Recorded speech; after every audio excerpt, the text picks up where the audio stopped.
Debra to the podium. Thank you so much. Thank you, thank you. It is a pleasure and an honor to be here, and I am so grateful to Alana for including us. And we are starting a wonderful partnership with Milestones, and we will be featured at the 10th anniversary gala where Seth's art will be filling the halls. So we were very, very pleased about this. This is a workshop on transition. When Seth was 18, he had a 3-day formal evaluation for vocational work, and after 3 days, they suggested that he have a career in dry mopping. Now, that might be fine for some people, but not for Seth. I said, over my dead body, he will have a career in playing Nintendo first. But he was very good at that. But I kept working and searching and searching and searching. He took his first painting class at 20, and I mean his first. He never drew rainbows, he never drew houses and trees, he never drew stick figures. His first experience with art was at 20. He was on the Today Show at age 23 as an artist. And this year, there was a worldwide competition at the United Nations for art that would go on postal stamps. There were 8 winners, 6 were postal stamps, 1 was a first day cover, and Seth was the jumbo first day cover. It may be that thank you. It may be that at this moment, Seth is the #1 autistic artist in the entire world. And this is from someone who at 18 was evaluated for dry mopping. So you don't know what's coming. What's coming now, with the help of the tech guy, because I can't do any of this, is a brief DVD to introduce Seth to you. Now we're going to turn the lights out just so we can get what we need.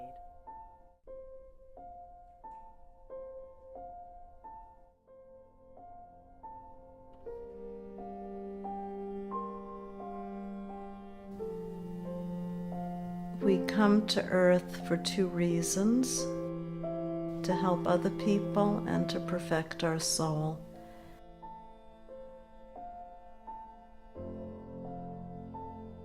There are people who believe that the autistic are coming back for the last time, and they're in the condition they're in so they can do nothing to ruin or injure their soul. It's impenetrable to us. That's why it's outsider art. I mean, the art is amazing, the art is wonderful, but it definitely comes from a world that we are not part of. Some things that don't come so naturally for Seth, and those would be his words. Oftentimes when we don't have the ability to communicate through words, our awareness of other ways to communicate stand out a little bit more. Thinking. Are you ready? Yes. Are you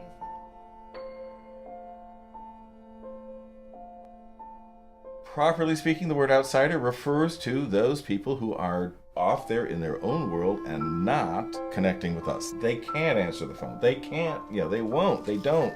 In the past, those people were our seers. They were the shamans. Whatever they were seeing wasn't coming from the social contract, it was coming from somewhere else. They were the ones who could tell us what the other side was trying to tell us. Fancy horse. Light red horse. Bright red horse. Fantasy horse and horse's book from library. Its value comes from his motivations. You can't tell by looking at it. You can't tell by looking at that stuff in the art museums either. You've got to know what the backstory is. The art alone, the look of it, the form of it, that is all meaningless for interpretation of the art. The art comes from the being, and it's the quality of the being that we're trying to define here.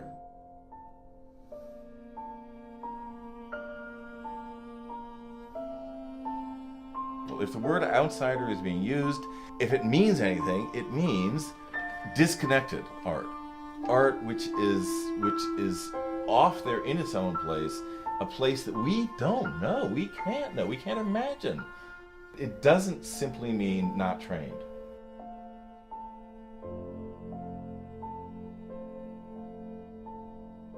And these houses were being painted from drab colors to these vibrant, standout colors, and we both like them.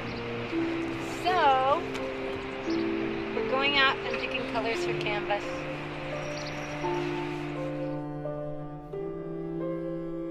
Blue house, orange house. Seth has total concentration and lives totally in the present at every given moment. People go to Gestalt institutes and study this for 3 years. Seth just lives it. It's who he is.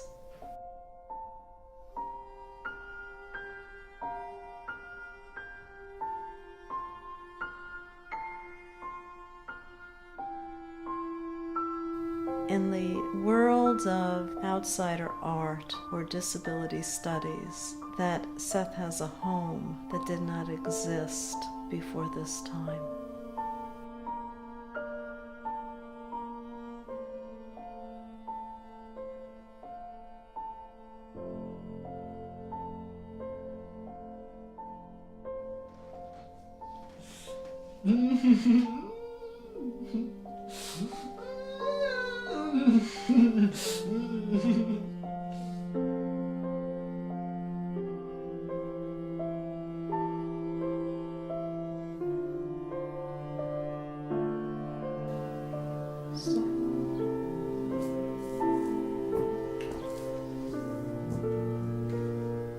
We still in the sky.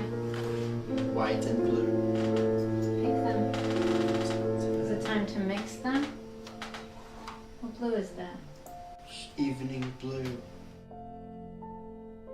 Art people, because of the centuries of looking at things in formal terms, have explicitly sometimes expressed embarrassment that one has to know the biography of an outsider artist in order to comprehend the art.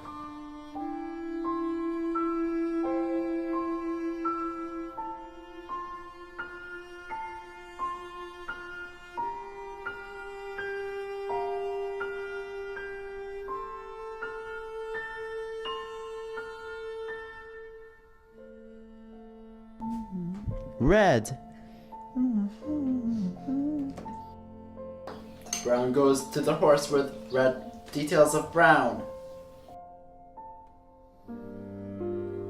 What the thing looks like is almost irrelevant. The essence of the outsiderness of anybody's possible art is in, where their head is at, where their soul is located, what they're doing, what they're trying to do. Are they trying to reach out to other people, or are they, embowered or embattled, in their own world?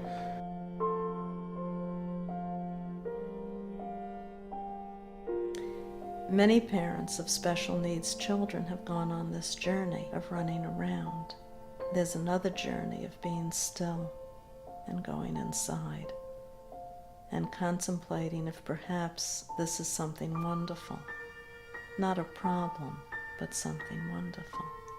That's a different kind of journey.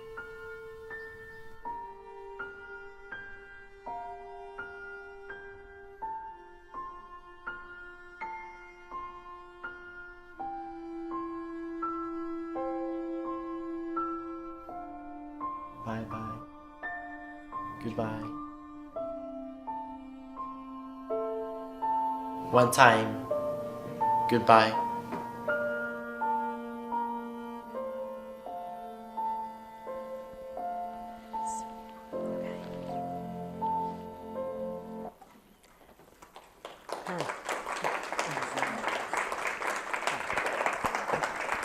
Thank you.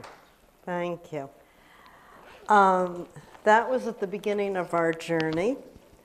I then wrote a book that's upstairs called a different kind, no, this is a different kind of journey, called An Unexpected Life, because if we had anything on God's earth, we had an unexpected life. Olives. It's okay, you can eat them, push them aside, doesn't matter. What's name food is? It's okay, you don't eat any of the dressings, okay?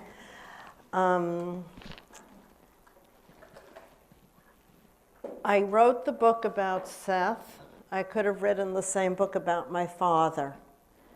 My father was a very eloquent, high-functioning lawyer. I took him in the last 6 years of his life and watched him stroke after stroke after stroke lose everything but the ability to love.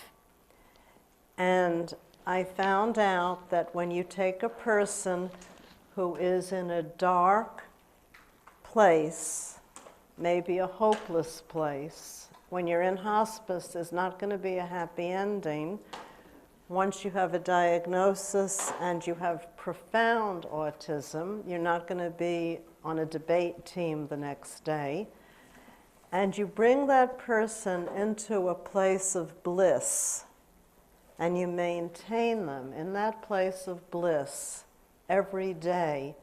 It does more for you than it does for them. It feeds your soul, and it turns you into the person you were born to be. And they also benefit.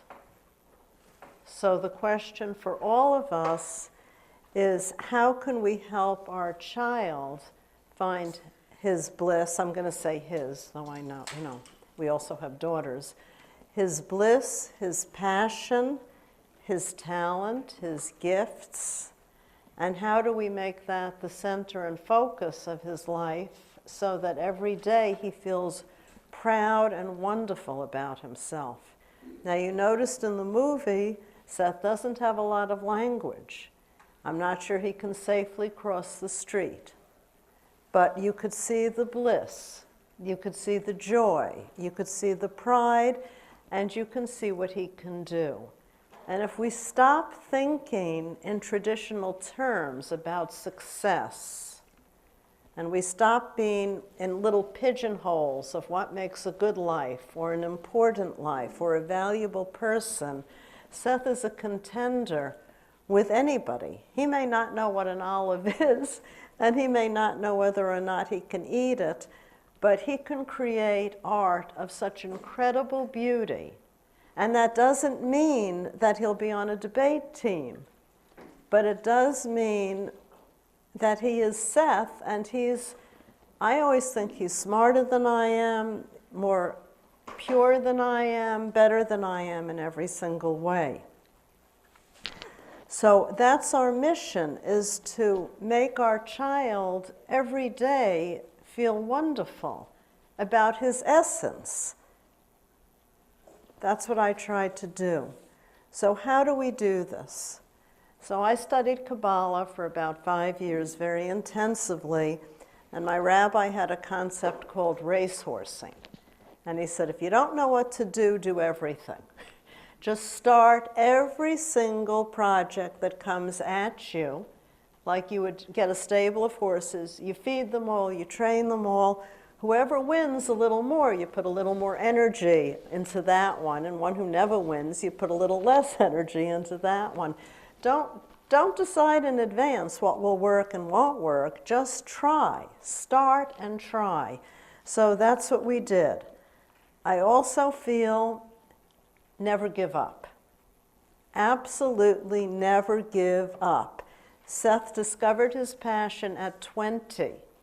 So for 20 years, we were poking around in the dark with Nintendo seeming to be our best bet. You have no idea. And as they say, it's not over till the fat lady sings. I'm not sure exactly what it means, but I think it's what we live, okay?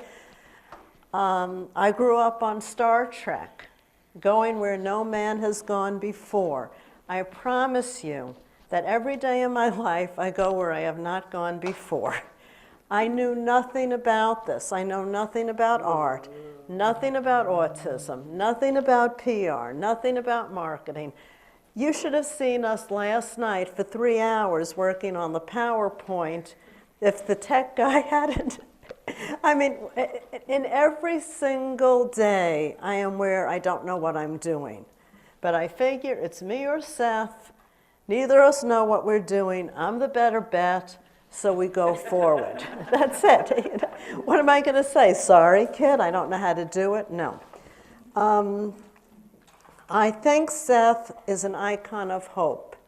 I think he could be the poster person of hope for autism, for transitions, and for the world. Because I had been a social worker, and then I decided to write a book about Seth. I knew nothing about writing a book, and it's a real good book, and I didn't know I could write a book, and here I am, late 50s, you don't know what gifts you have. You don't know what you're going to do. You have no idea what you're going to turn into. You have no idea what your strengths are. So Seth is the message for us too, that we also are more than we know, more than we think, more than we hope, more than we dream. We're going to do it. Now, Seth and I had a lot of trouble. The first time when we were on the Today Show, a woman called and she said, I looked you up, I'm in Seattle, I don't know what to do about my son, do I have any reason to hope? And I said, of course. She said, no, you don't understand, he's 8 and we have poop accidents. I said, we had poop accidents at 8. No matter what you had, we had. Did your son only eat white food? We ate only white food. You know, no matter what it was, we suffered it, we did it, we lived it. Okay, we had that kind of trouble. But I also loved him, and I was also determined to never give up. So we tried, and everything we tried worked. Every single thing helped. Every single thing made him a little better than he was. But we didn't end up on a debate team. It was not like it transformed him. It helped him. And we still had a problem. So then we hit 18. We get our evaluation for dry mopping. And we keep going. And every summer, I try to find something we had never tried before. We did ice skating. We did cake decorating. We did gift wrapping. We did code breaking. He was great at code breaking. What the CIA wants us, I don't know. But he was really, really good at it. And then finally, the year he was 20, we tried 3 things. We tried interpretive dancing with him and all his mentors. It went very well for about 6 months. We tried ballroom dancing. You saw it on the video. And he danced for 2 years. He competed. He won in competitions. He was really, really good at it. And we took an art class at the Cleveland Museum of Art. Now, when I saw the first painting, I thought, oh my God, what is this? How did he do this? What happened? Because his early paintings were, I don't know if they're as good as the ones that are now, but they may be. He just like, was it Athena, who came full-blown out of Zeus's head as an adult in her armor, ready to fight? That's what he was like. He just burst onto the scene, ready to paint. He was also like Pinocchio. He was all of a sudden, he became a real boy. All of a sudden, he was visible. All of a sudden, he had meaning. And he was like a river that was frozen. And all of a sudden, you know, underneath, it's alive, it's rushing, it's moving, it's vitality, it's life. And all of a sudden, the ice breaks, and the river is there. It was always there. There was just no way to see it. So those are all the things that Seth was. And all of a sudden, they coalesced, and he began to, he was no different than he was the day before, but he became visible. So that's what happened. He became visible. And I still worked every single day to create a world for him. So this is the journey that we went on.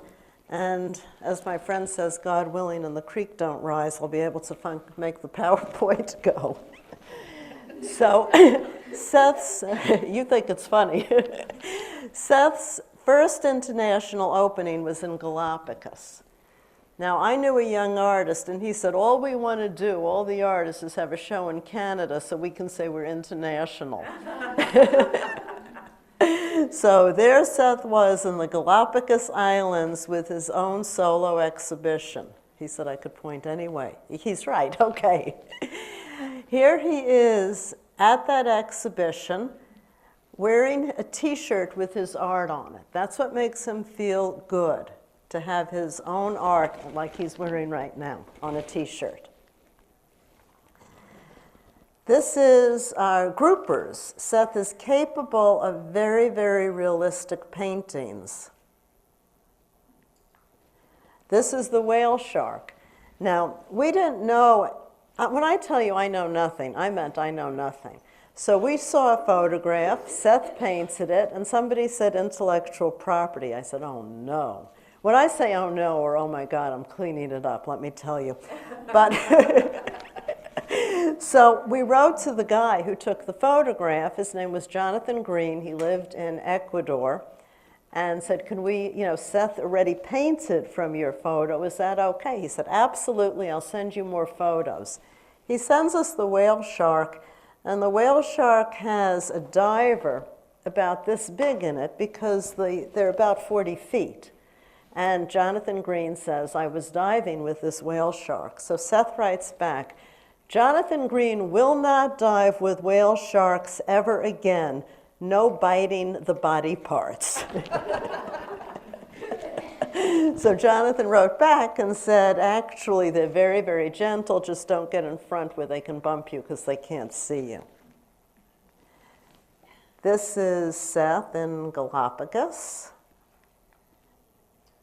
Now, this may look like a sea lion, and it is. They have external ears, and the seals don't. So it definitely is a sea lion, but I will tell you those are the eyes of Seth's golden retriever.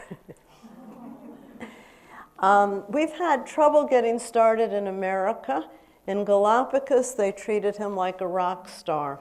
They asked him to be the artist for the Charles Darwin Foundation. We walked around with Graham Watkin, who was the head of the foundation, for 3 hours on a private tour. I didn't know what was going on because a photographer was following us. I thought they were doing something for the day or about Graham. They took pictures of Seth for 3 hours, and they had a man follow us just with containers of ice water. And they just treated him like a rock star. It was amazing. They love him. This is Seth with 2 tortoises. There are tortoises and turtles. You have to learn your animals. The next opening he had was in the National Gallery of the Cayman Islands. It was a 4-month opening, and we went once a month. We were on public TV. We were interviewed. We were in all the newspapers. We met with the families, and we met with the staff of the special needs. We did that in Galapagos, too. Someone came up to us, of course, all in Spanish with translations. She said she was a normal teacher, knew nothing, and had 5 autistic children. In her class, could I help her? And we were the support for that group. We were it. That was it. They had us. They had nothing else. And one of the children came to his opening. Children, she was a young woman, and they didn't speak English at all. When they saw that Seth spoke less than she did, and they saw Seth's art, they were crying with joy and with hope. And they were all over Ecuador. I was so upset that Seth couldn't pay us. I kept thinking when he was younger, he'd look normal, It worked out that parents could tell what was going on within 30 seconds. They knew who he was, and then they knew what their child might be able to do someday, and they'd come over and stroke us and murmur to us and talk to us in Spanish. It was just really wonderful. So here we are in Cayman. Many of these paintings are in our home. They're about, Seth has about 500 paintings, and they're real big. That's why I wanted to show them with Seth in the gallery so you could get a sense of the scale. That was in the video, the DVD you saw. That was that was maybe his fourth painting he ever did in his life. That's on the cover of his book, and I wanted you to see the scale, how big it is. He did lots of triptychs.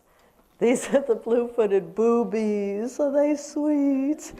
And Seth had an opening at the Cleveland Museum of Natural History for the Darwin centennial? Bicentennial? What was it? Centennial?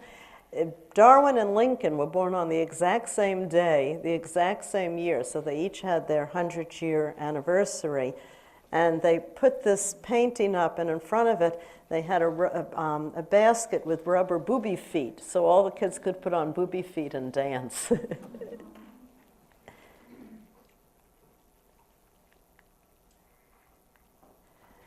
This is an octopus with real sweet eyes, like human eyes. And this was in Cayman, and then it went to the United Nations. There are those little eyes. That's eagle ray.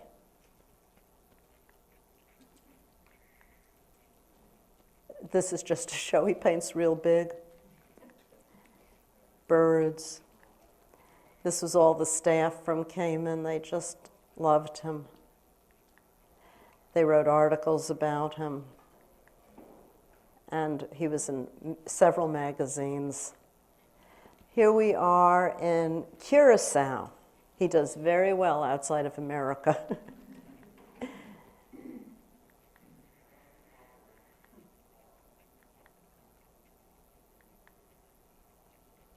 He loves dolphins. He went and swam with the dolphins for a week. This is an iguana. Somebody said, how long do his paintings take? This one took literally 250 hours. He made every scale one by one. This is the Curacao waterfront. Rocket Man for Elton John, who has not responded. Yet. Here, Seth's art went to Kiev. This is the only opening we did not go to. It was a group opening. Usually he's by himself. And here are the paintings in Kiev. You can see how big they are, and we were told that they were very, very popular and got a lot of people loving them. Now then Seth, here's a painting that's in 55 Fifth Avenue. This painting is 11 feet high and 26 feet wide. Here it is, and it's made of 104 small paintings. I put some with people in front of them so you could see the scale, and let me tell you, this about killed the mother. You have no idea what it took to get this painting out and up. Sherry Goldberg flew in from Cleveland for the opening in New York. That was very kind. And there's Seth and I staring at that painting. It is truly amazing. In front of it are also, here are some details of it. This is New York as Seth sees it, the way Seth thinks it should be, with roller coasters and Ferris wheels and mythic creatures, and there are coasters in the sky, there are dolphins in the East River, there's the yellow submarine, and a turtle that happens to be about the same size as the financial district, but you know, that's the way Seth wanted it. And then we have hanging in front of it all these sculptures. And this is everything that Seth felt was New York, a flying Pegasus, that didn't fit into the sculpture itself. Here we are at the Cleveland Museum of Natural History at a book signing. This is Seth's mural, the mythic creature mural, and the painting on the end is what's on the first day cover for the United Nations. Here is Seth and his darling Amy, beloved Amy, in front of it. Amy is one of our amazing mentors. Here are more pictures from CMNH, which was all mythic creatures. It just came down.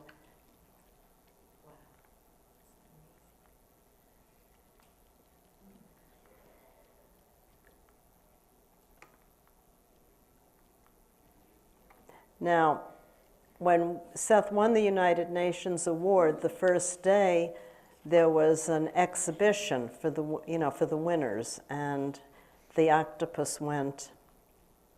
The pictures from Kiev went because they were already in New York. And then I went up to receive an award, and Seth got the award. The next day, we were at the United Nations General Assembly for an autism awareness event, and everybody who was introduced was Your Excellency, and thank you, Your Excellency, for coming, and thank you, Your Excellency, for coming. I couldn't even believe it. It was just absolutely amazing. There's Seth in front of his poster of his stamp. There is the stamp. And that's just us in the audience. I wish I had it on tape. When I called, I said, when is the event? They said, the Secretary General has not given us his calendar yet. I thought, oh my God. That's the rights from Autism Speaks. That's Seth. Then Seth had an opening at Dartmouth, and he met Gordon Clapp, who's an actor. I don't know if any of you watched NYPD Blues. He was the detective in love with Donna, the goofy secretary. And he and Seth just hit it off, and they emailed back and forth, and he sent Seth tickets to his Broadway opening and took care of us. These were works that the Plain Dealer did a fashion shoot in our house. So, and it'll also let you see the size of the works.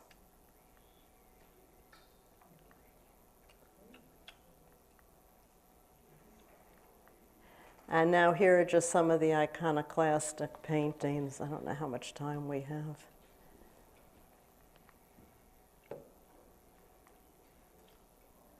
I'm going to just, this is huge. This is about as tall as I am.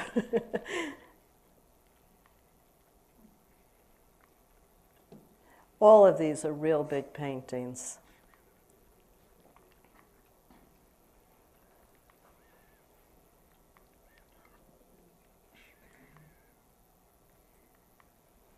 This is a painting of Venice. When Seth wants to go someplace, he paints pictures of it till I give up and take him. We have about 8 Venice paintings and 2 kangaroos, which terrify me. This is, he was asked to paint for a show for Trinidad.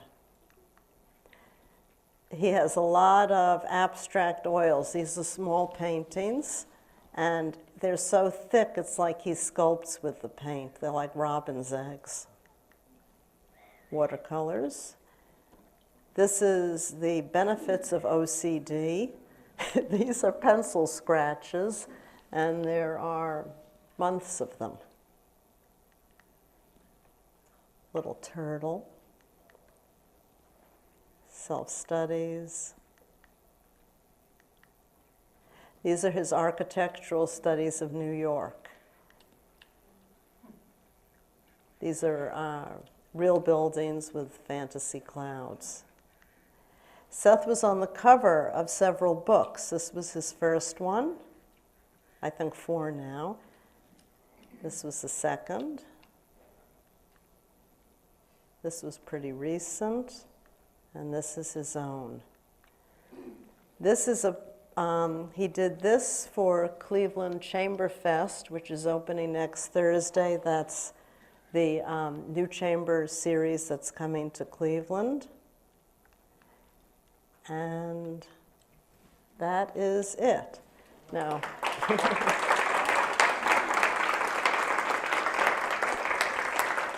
now, of course, I have no idea how to turn this off, so I'm going to just leave it there. Would you take a few questions? Yes, absolutely. Any questions? I just wondered, it seems like horses, mythical buildings, is there anything that he gets his inspiration from before he starts drawing or painting?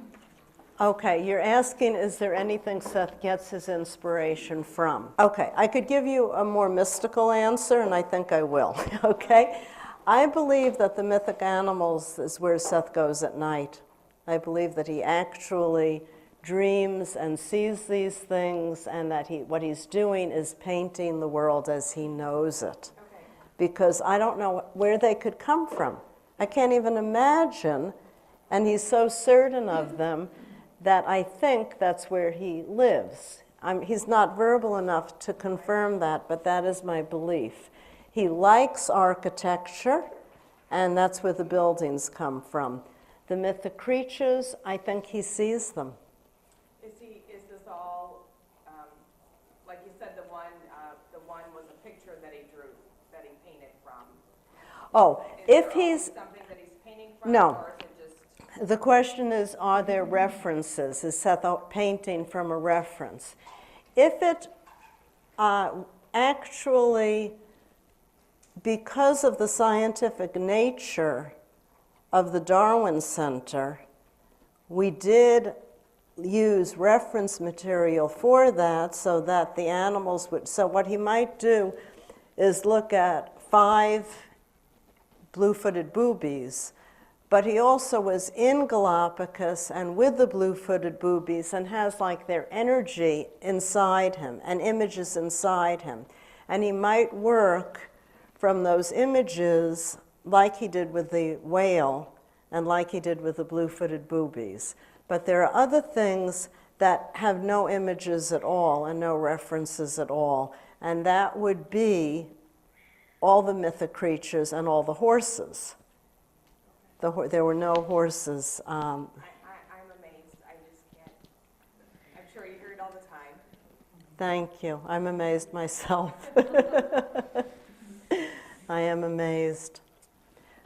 Yes, Sherry. Well, first of all, thank you. That was unbelievable and so amazing. Seth, you're incredible and so talented, and it's so great to have you. But, so I'm thinking about Nintendo. Yes. And I'm thinking about my 15-year-old, and all he wants to do is Google. I've never asked you this question. So did you let him do Nintendo for as long as he loved it, and that was bliss? Because when you take Noah off of Google, he's in non-bliss. When you put him on Google, he's in bliss. But how do you balance bliss and needing to do some self-help and some, daily living skills? And, you know what I mean? Right, What right. did you do? Well, first of all, the bigger challenge for me was to see where else he could get the bliss. Yeah, right. Because But it's hard to compete with Google. it's Quite gigantic. right. I think there was tremendous benefit in the Nintendo, and I think it gave him skill. I think it gave him something in common with peers. I think it has a value, and also there's all this information now about self-stimulating is not simply bad. And I don't want to get into any debates on this, okay? But what I want to say about it is that there is a kind of soothing. And I was reading an article in the Times Science section about it was complicated, but it said that vets say that physicians are doctors who will only treat one species. And that actually there are correlations with the animal world all the way through. And there are things like in grooming that are very soothing to humans and very soothing to different animals. And then it said what goes wrong when the animals lick too much, or horses get flank biters, and people get pulling out hair, which my son certainly does. But it was talking about the endorphins and the biochemical pleasures of it. I don't think we can fight that too much. What we try to do is channel it to find other things that will give as much pleasure, because everything that gives Seth pleasure, the first time he may have said no. So I try to push and push and push to expand what will give him pleasure. Yes, I do. When total fantasy drawing, does he have a plan in mind from the beginning and know what he's going to do, or does he just sort of start and see where he's going and just... Okay, the question is, does Seth have a plan when he starts a fantasy? You have to remember that he is about 90% nonverbal, so there would be no way to ever know. My guess would be that sometimes he sees everything in his head. And again, I somehow believe that it comes from where he lives. I think that he goes someplace either at night in his dreams or his fantasies. I think he lives in other planes. And I'm not sure that's different from what we do. I think we also have fantasies, daydreams, thoughts that are very real and very sustaining. And it seems like he's painting from some kind of blueprint like that. Yes? I would thank you on saying that there's an imagination. My son's nonverbal. He loves cooking. And the teacher basically asked me, they said, well, he should try to learn pots and pans just alone. You know, nothing in him. But I said, but he loves to take a cake and make something of it. And when you said there's an imagination there, that's wonderful. There's imagination. When Seth was at the end of school, I asked if they would take his 2.5 hours of speech and focus it only on the painting. So instead of abstract speech, I went every day. I brought a different artist, mentor, every day of the week. And all we did is work on the speech between him and the mentor. That's what the language we worked on was, that was functional and met his passion. And I said to them, it's not the art, it's the passion. If his only passion was chocolate chip cookies, then I would use the measuring, the mixing, the looking for ingredients on the websites. I would make his entire world, his entire education around chocolate chip cookies, because it would motivate him. And it is 1/3 of a cup and 1/4 of a cup, and you learn fractions.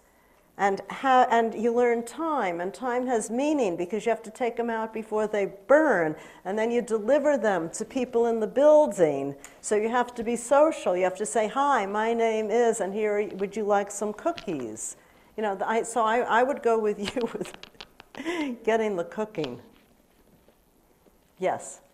When you mentioned you went to the Cleveland Museum of Art, just to take a class or to start, did you call them ahead and say, oh, I have a son with autism, or did you just show up for a class? No, we did not show up for a class. What we did is I always send Seth with a mentor.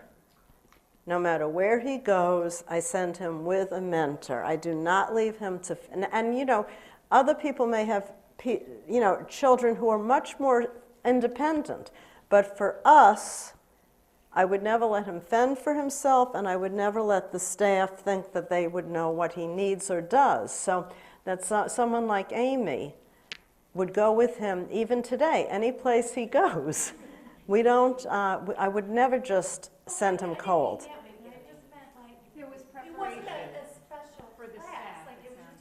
It was a regular art class. Yep, it was a regular art class. I do them the courtesy of, you know, saying we're coming. I have two comments. First of all, I think your answer is such a beautiful one, and one that we should think about. Take what already is motivating, because that will help them to learn. And I think that's your example is such a beautiful one, and you see it can be transferred to other interests. All and interests. I think that's great.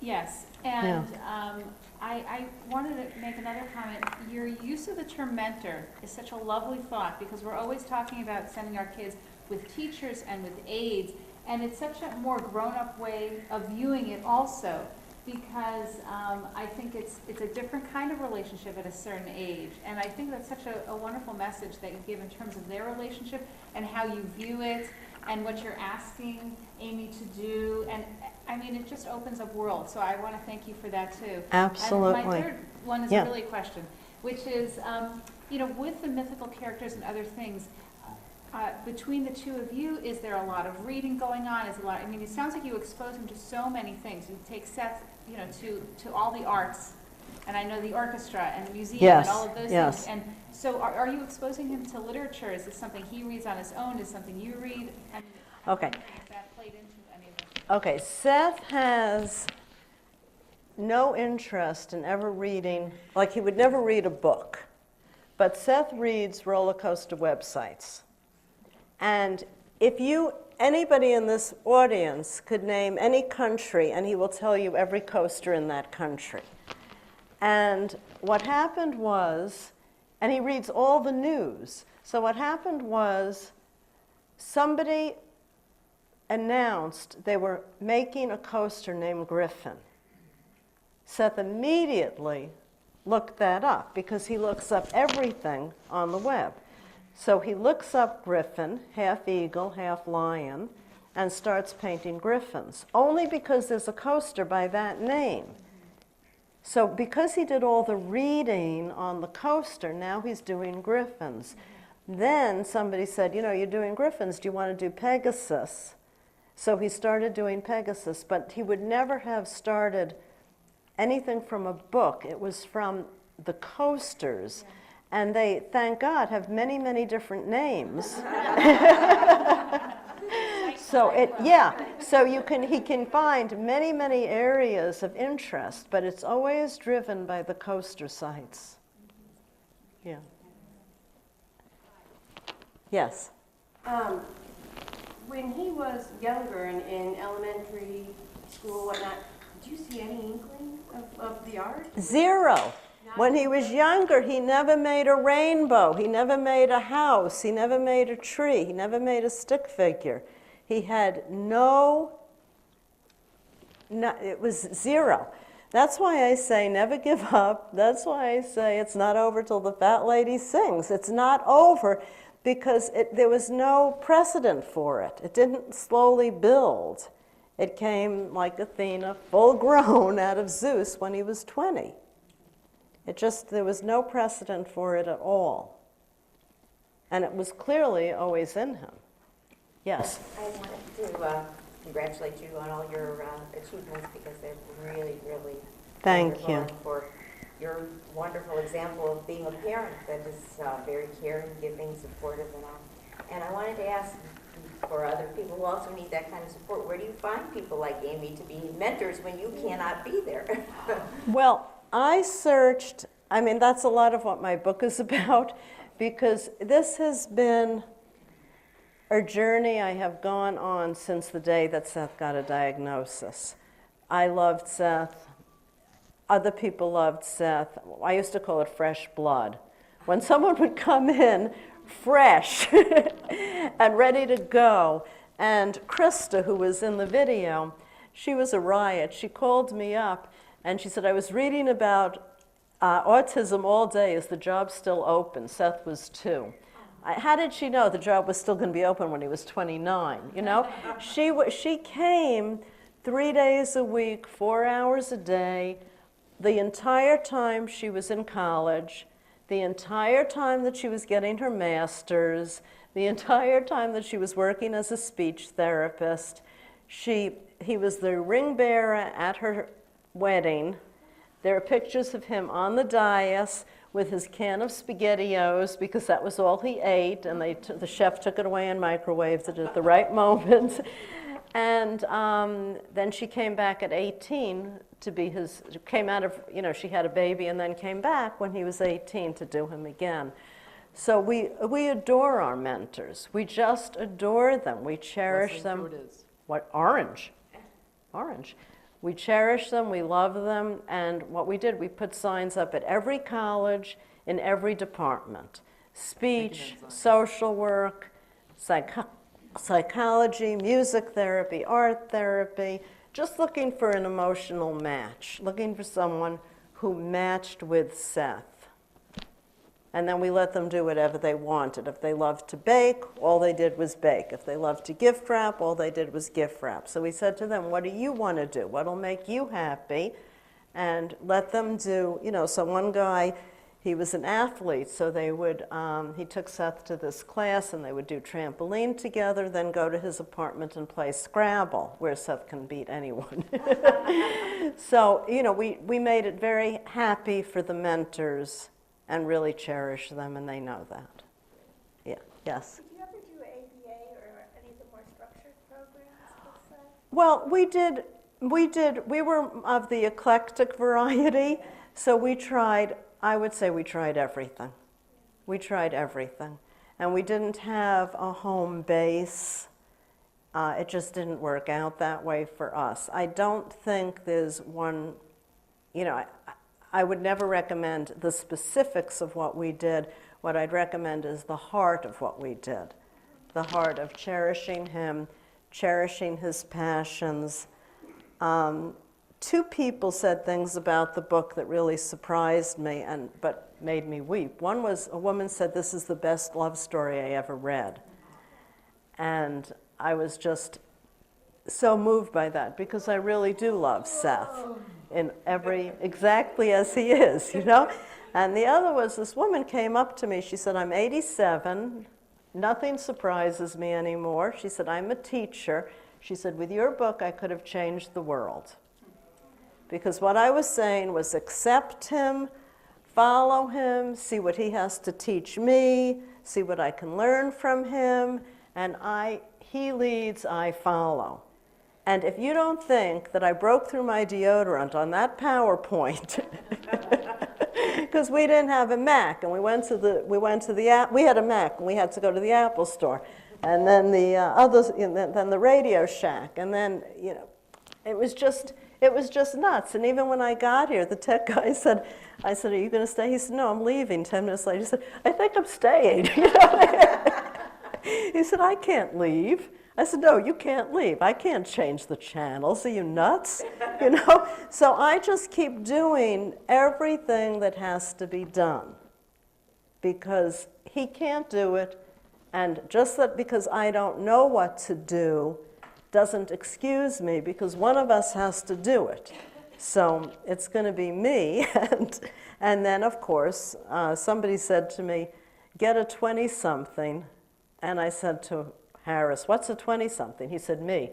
I said, okay. So now I have a lot of 20-somethings, and they know all the things I don't know. And I just never stop. I work every single day. So I want you to know we have a little 2 tables out there. You can pick up a little card with our email. And if you email Seth, then he will really, honest to God, think you're his friend. Okay? He really will believe, if you take his card, he'll think you're his friend. And he'll talk about it. And then you can, then whenever he does new paintings, we send them out on a blog. The book is upstairs. You can get a copy of the book. Because we are as inept as we are, half of the things that we had for sale are in the other car, not here. But there are prints. At every level, there are prints of any painting he's ever done. You can get a print in this size, or this size for $45, $75, $150. There are original silk screens for $200, $250, and there are originals starting at $1,000. And people come to our house and walk around and buy what they want, and Seth is in a little ecstasy over it. So you can always contact us if you want to buy art, and you can always stay in touch with Seth by email. And you can all come to the gala in November and see all of Seth's art in real life. So I think that's it. Thank you so much.